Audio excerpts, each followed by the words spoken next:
Jason Webb. It is Thrive with Rob and Jason. We are back. It's been a couple weeks, Rob. It has been a couple weeks, long enough for the Denver Broncos to trade their first round pick. Yes. Well, we wanted a later pick than Seattle because Seattle won the Super Bowl, so we don't need to get into that. But I'll just say we pre-made our first round pick with Jalen Waddle. How about that? Yeah. See, here's my problem with this, and I love Alabama football because they're my radio station and stuff down there. But I always have a question about if you're gonna draft or trade for a wide receiver, why would you trade for a guy named Waddle? He's an amazing player. They're supposed to be fast. They're supposed to be dynamic, and you're going to throw to the guy that's Waddle. But like you said off air here, funny thing is with Bo Nix, playing at Auburn and stuff, he threw a few balls to the Alabama players. He knows Alabama really well. Mo Picks. You know what? And I'm going to say this on air because it's early in the year. I am going to say Denver Broncos are going to have a very good season this year. They may not win the Super Bowl again. Wow. Yeah, they may not win the Super Bowl again. No, or again ever. Again. But I think because you look at that division, and really, who are you competing? You're not gonna Kirk Cousins or Fernando Mendoza in Vegas. Raiders, you got to worry about that one. No, that's awful. Are you gonna Kansas City? Well, Kansas City, I mean, they got Justin Fields to back up Mahomes. This is not the drop off there. I mean, how dramatic could that be? They did get Walker, from your Seattle Seahawks. So yeah. Well, here's the thing. We love Ken, and we called him K9. He wears the number 9. I think he's gonna wear 9 in Kansas City. We love K9. The problem with K9 is you take him for a walk more than once and he limps. So he had a great year last year, and it's shocking how well he played in a year he was up for a contract. I don't know how that works out, but he hadn't played a full season prior to that. So if you're in Kansas City and you're watching this and you think you're going to get the K9 that was the end of last season, yeah, good luck with that.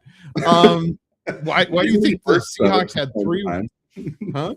You'll get bursts of it from time to time, but you will. You'll get 8 to 10 really great games, but unfortunately, there are 17 games in the season. So, and that's kind of the thing. But you really look at it, the San Diego Chargers. There you go. That's how old I am. The Los Angeles Chargers. They're going to be good, and you can't discount Jim Harbaugh. No, you can't. He's a heck of a coach. He's a crazy dude. I mean, seriously. But I watched the thing on the Harbaughs. I really afterwards, I didn't like him because, of course, he was in San Francisco, and and then he played for that team up north, Michigan. No, he was coach up there.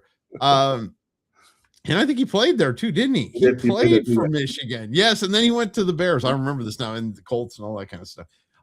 But they really are brilliant. Oh yeah. And so it's interesting to see, but really you got a clear path. You're going to win 2 from Vegas. I don't see them beating you. I think you're going to split with Kansas City, so you got 3 wins right there. I think you split with San Diego, so that's 4 wins right there, and then your schedule is as soft as the Pillsbury Doughboy the rest of the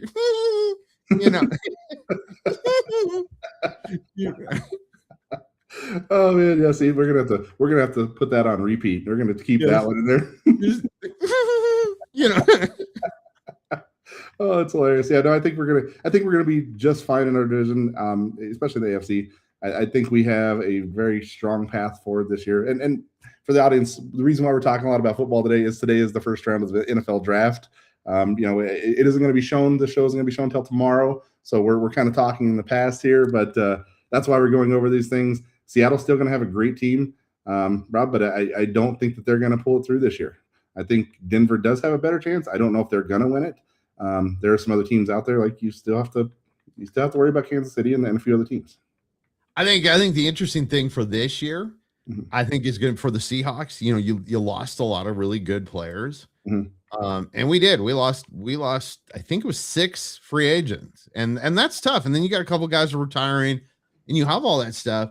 And it was the perfect storm last year. They were a kind of an average team till the last 8 games. In the last 8 games, they just got hot. Oh yeah, and that's what you're supposed to do. I mean, you run through the playoffs hot, and they did.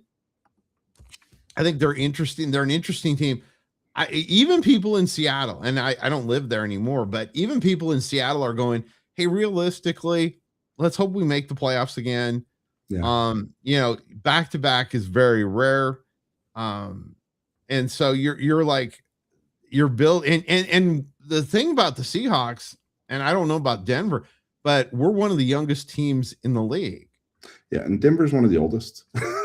Is that see? I think we're the 6th oldest or something like that. Yeah, and the Rams are like the same way, and everybody's like, "Oh, the Rams are going to be awesome." Well, yeah, they got 90 guys that are over 30. I mean, yeah, of course, you're not looking at a path forward, and I think that was kind of the interesting thing for the Seahawks is they won last year, not quite the youngest, but I think they were like the 5th youngest team in the league, and then several of those guys retired. The others like K9 went on their way to free agency, and it's tough. We lost a couple defensive guys that Boya Mafe and Colby Bryant. Colby went to the Bears. That's the one that worries me the most. Yeah, that's a big one. Hey, Rob, one thing that I had happen this week, or actually an experience that I had, Handel's Ice Cream. I went and checked them out. We got to talk about food always, and I know that's an Ohio-based company. Yeah, you have one there in. We have one about 8 minutes from my house, and that's a problem. Yeah. Thankfully, there is none that close. Like if it was under 10 minutes, I'd be in trouble. I think our closest one is like 15 minutes away. So you almost have to kind of like make a life choice there. You have to at that point, and see the big thing. And a lot of people don't know this. Big thing about Ohio is they're big into the soft serve and soft serve, and we've got about, I would say, within 5 minutes of my house there are 6. I was gonna say 5, but there are 6. That's what of these that I've been to. 6 of these local places that are making killer ice cream, and it's always fun. My wife and I, that's kind of our, when it gets a little warmer, it's now just starting to get there. It was like 74 yesterday. But when it gets warmer, we go sit, and these are like little mom and pop places. If you follow me on Facebook or anything, you'll see like most of the time they don't have inside seating. They're just outside. Yeah. You got a picnic table, and they're awesome. You sit there, and I know people joke because I'm from Seattle, and they go, well, what view do you have? There's nothing, in my opinion, that is as beautiful as a sunset over like a field of corn or fields in general. It's a cool look because it lights up the field. It's very neat. Now, I'm not gonna lie to you and say that an ocean sunset isn't cooler. Of course it is, but you deal with what you got where you are. That's how the game's play.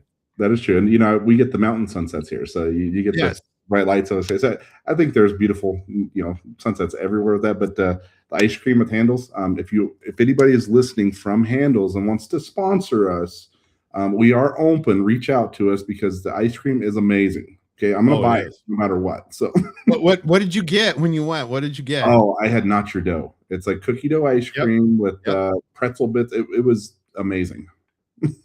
And I can't think, and I was stalling off while I was talking. I was trying to think of the name of the one that I get, and it's incredible. It's because I love chocolate. It's all full of chocolate stuff. It's chocolate bits. And Rob, a lot of times I work out of my house. And the other day I was walking out to go run some errands, as I say. My wife's like, "Where are you going?" I'm like, "To go get ice cream." She goes, "By yourself?" I'm like, "Yep. Don't judge me." Don't judge. Yes, exactly. So you got to be able to slide out of the house when that happens. Like, I tried. My wife's. I was never really a huge ice cream fan until I got married, and my wife is huge. She loves ice cream. That's her big thing. That is true. And so now I'm like, You know it because you've been with us, and it's like, oh yeah, that's her thing. I mean, she'll skip dinner, she'll skip lunch, she'll skip all her meals to get some ice cream. That is awesome. And it was, but yes, they're great ice cream. This area is you didn't I never knew about it, but this area is like full That's like the of mix. great, of Mhm. great ice cream. Michigan, Ohio. Yep. The only ice cream that I've had, and you've I'm sure had it because you travel that area, is Brahms. I love Brahms The too. Brahms is good Brahms stuff. in Oklahoma. Yep. Good stuff. That From Texas too. Mhm. Yeah, that's a life changer right there. That's another one of those that you go, yeah, I could I get a chocolate shake because it lasts longer because the ice cream melts so fast. Well, Oklahoma, literally, you walk from wherever you are to your car, and in that if you're eating an ice cream cone, it's half melted, and that's in the winter. Yeah, it's got to be 95 there in the winter. I swear to you, every time I go there, I was in Tulsa a few years ago now, and it was like March, and it was 90 degrees. It was like 91. I'm like, I can't live here. I could not live.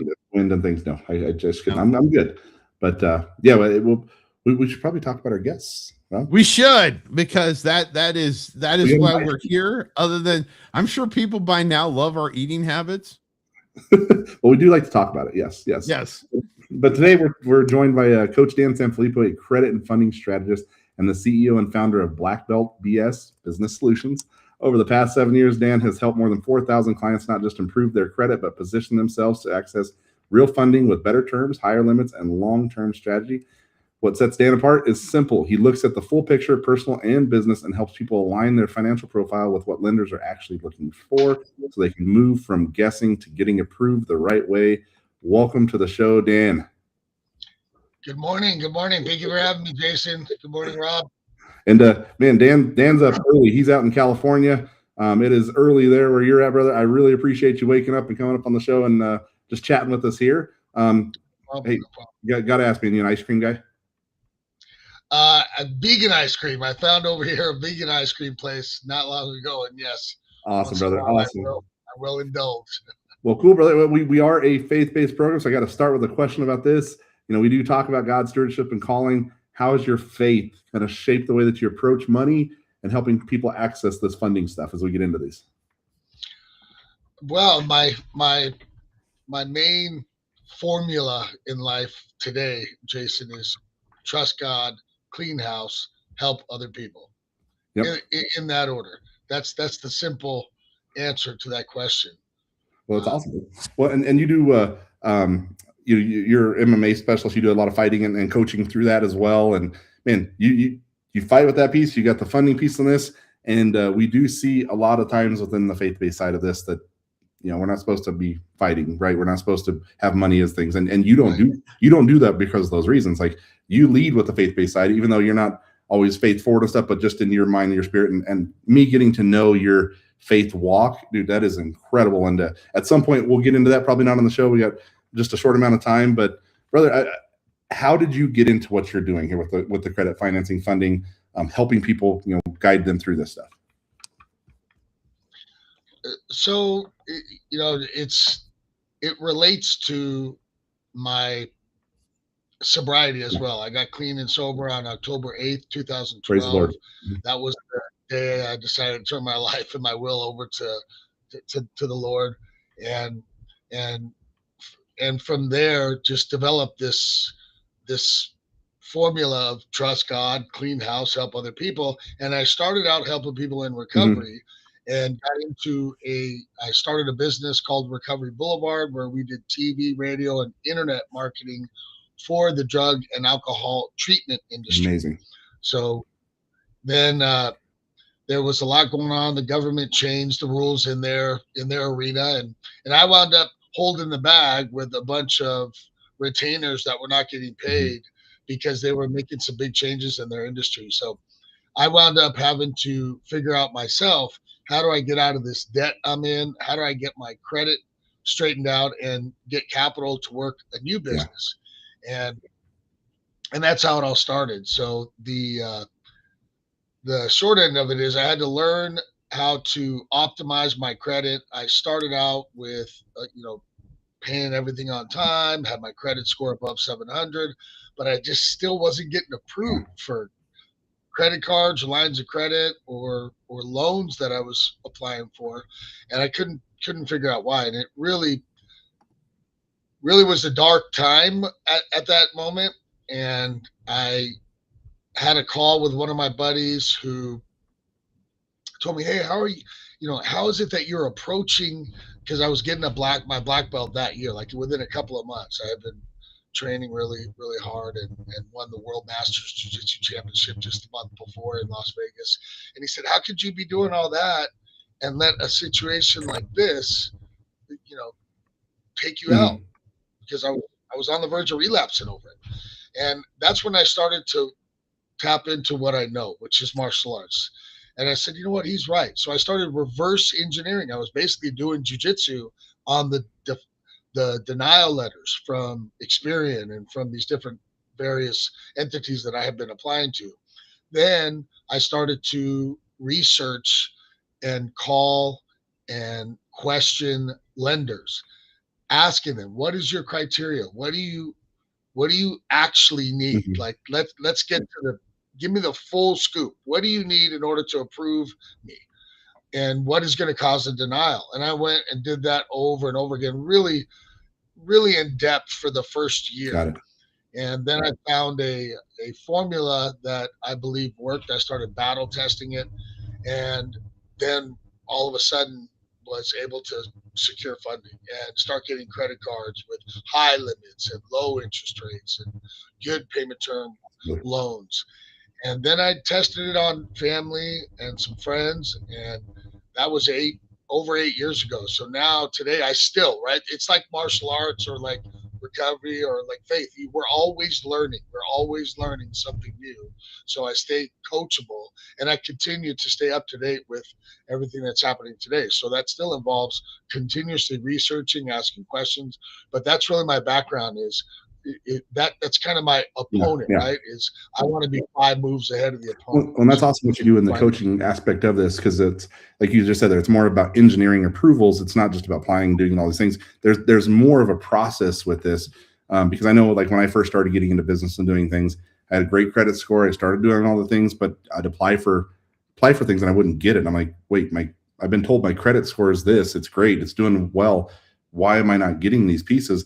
And now getting to talk to you and get to know you for these, for, I guess, get to know each other for the past year or so, understanding the structure and how they think about these things, it changes the whole game. And that's what you're coaching, and that's you're teaching people how to do that. So, like, in our audience, we do have a lot of entrepreneurs and business owners, because that's what we talk about here, Thrive with Rob Jason here. Some of these business owners, what do you see as some of the mistakes that they do when they're trying to get funding, like on their own, or just trying to figure these things out? So, great. That's a great question. And what you brought up is spot on. The misconception, there's an information gap in America on how credit works. And what you just stated, people believe that because their score is high, they should be able to get approved, right? So, for example, I have clients that come to me, and I coach business owners across the U.S. So in every state, doctors, dentists, lawyers, restaurant owners, to people that are just starting a business.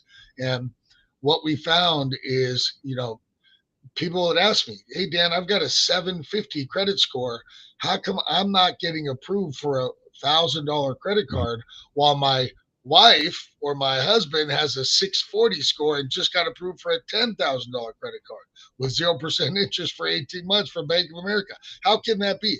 Well, that's because it's not about the score, right? The score is just one data point. Yeah. The other data points involve your finances, your bank statements. Is it set up as a business, or are you a sole proprietor? Are you using a business bank account, or are you in business, but you have a personal account that you're using for business?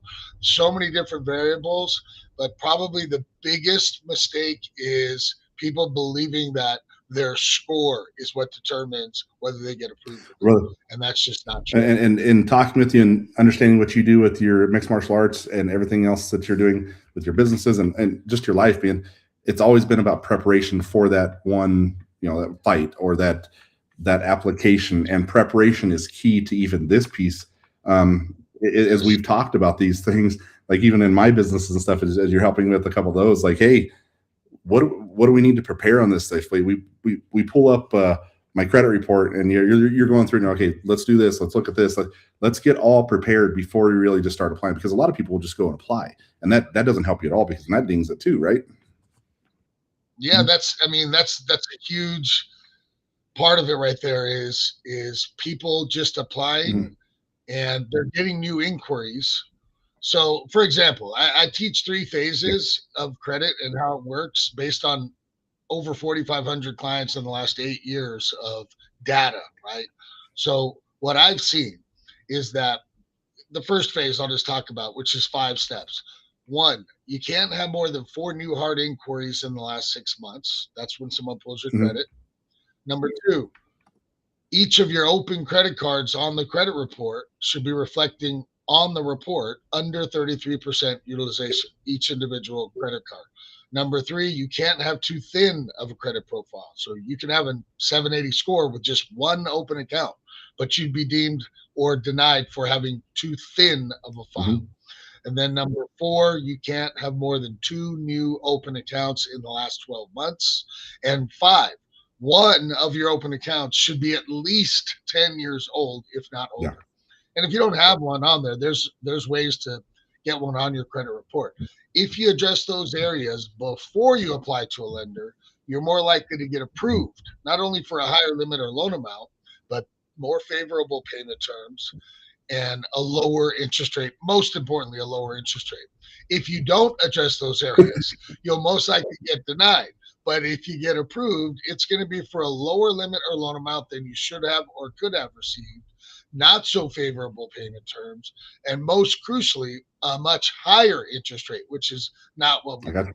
So to answer your question, yes, if they just start applying, they're racking up those inquiries, and now it's kind of like plugging a hole here, then here, but unconsciously, right? Unconsciously, they're not realizing that they're shooting themselves in the foot and putting themselves in what's called a high risk category. And that's I do have to ask you, man, because I'm sure a lot of our audience, I see it all the time on Instagram, TikTok, Facebook, all these things where it's like, hey, let's apply. You can get your LLC, get an EIN, you can get instant fund, you get credit cards, all these things. We've talked about this, and how much of that is true? It's sad. It's sad today. The internet and this AI and social media is, at first it was great, right? We had a way to reach each other and pass information. And now, sadly, there's a lot of misinformation out there. The marketing gurus will tell them what they want to hear, show them testimonies, show them, right? And that's what they're doing. They're telling you what you want to hear, so you'll like and subscribe their page. But when you wind up fact checking them later on, you find out, no, you actually can't just go set up an LLC and get a credit card under a business without them looking at your personal credit. That's just not true. They look at your personal credit 100% to approve you for a business credit card. So sadly, a lot of information about credit. So for example, mom and dad said, son, go to the bank, borrow, put $300 in the bank and borrow against it to build your credit. That's called a secured credit card. Worst advice I ever got. Banks don't like secured credit cards. That immediately puts me in a high risk category. And I wrote a book about it. It's a best-selling book on Amazon. And I talked a lot about that. 20 years ago, mom and dad, that might have been good advice, but not today. Today we have AI, software, Google, that's who's responsible for looking at your credit, not human. Tons of resources on that stuff where people are just getting misinformed. So that's why I asked, how much truth? Like, there's not a lot of truth in that. It's all about the personal side compared to the business side. Put it all together. That's what that looks like. You do have to have a lot of these pieces together to be able to do the right pieces, and that's why we talk about the preparation. And Dan, that's what you do is you get with people and you kind of go over what it looks like on their profiles, how they can build their stuff up. You coach these pieces. one thing I'd love for you to touch on is, say somebody's listening right now who feels stuck because they can't access capital, whether that's their business capital or even personal stuff, but more business here as we're talking about. What's the first step they need to take today? So I always use this analogy, Jason, and I was in the car auto repair industry for many years as well. But I always use this analogy. You wouldn't drive a car from, say, San Diego, California to upstate New York with your wife and kids or your husband and kids in the vehicle without having a mechanic look at least a few things on the vehicle before you take that trip so you feel comfortable. Exactly. Right? Or you might find yourself in a very bad situation at a bad time on that trip. And we don't want that, right? So at the very least, I always tell people you shouldn't, if you drive a Lexus or a Mercedes, whatever, you shouldn't have to learn how to rebuild the engine and the transmission and how to rebuild the computer. Exactly. Right. That's a bit much, right? But you should know how to check the tires, make sure there's air in the pressure. Yeah, just the basic maintenance. Yeah. Make sure there's fluid, right? So the basics. Same concept applies. When you go to apply for something, you should have an expert that knows how to look at your credit profile structure, your finances, your business scenario, how you filed your tax returns, what you claimed on your tax returns, right? Are you going to have enough money on your tax return that you filed to show the bank that you can service the debt? So there's so much that's involved where kind of what you talked about earlier and touched on. I always tell people, stop rolling the dice. Have someone look at your credit. It's obvious that the score is not. If anybody's listening today and you've went and you've applied with your score being 750 and you got denied, but you have a friend or a family member or a spouse that doesn't have as good a credit score and they got amazing results, this is what we're talking about. That's the information gap. Is someone needs to look at your situation that has experience in that particular field of funding, because everything's different. Mortgages require one criteria, auto loan another, working capital loan another, credit cards for personal different from applying for business credit cards. So everything has a specific criteria that must be met beforehand. Awesome. So like you touched on, and you touched on something that I always talk about. I don't believe in good luck and I don't believe in bad luck. I believe in good preparation and bad preparation. Exactly. And that's part of what we're talking about here is before you go get into a 15-year or 30-year fixed term loan or even a 5-year, working capital loan, it's important to have somebody look at it first, your profile, before you submit it. And that way you increase your chances of getting the approval you're looking for, not what they're asking. That QR code has been up on the screen. Check that out. Check out blackbeltbs.com. And that stands for Business Solutions, guys. Blackbeltbs. Business strategy. Sorry. Business strategy. Blackbeltbs.com. Coach Dan, thanks for being on the show. Thank you. Thank you guys for having me. Have a great day. Rob. This great show, man. Stuff is incredible, right? What they're doing. His knowledge of this stuff is insane. He's helped many multi-million-dollar businesses get funding and finances. And man, another day's gone. I know it went by just way too fast, man. Hey, but that is Coach Dan. Super cool stuff. I was riveted over here. We appreciate you. Now we want you to go out and thrive.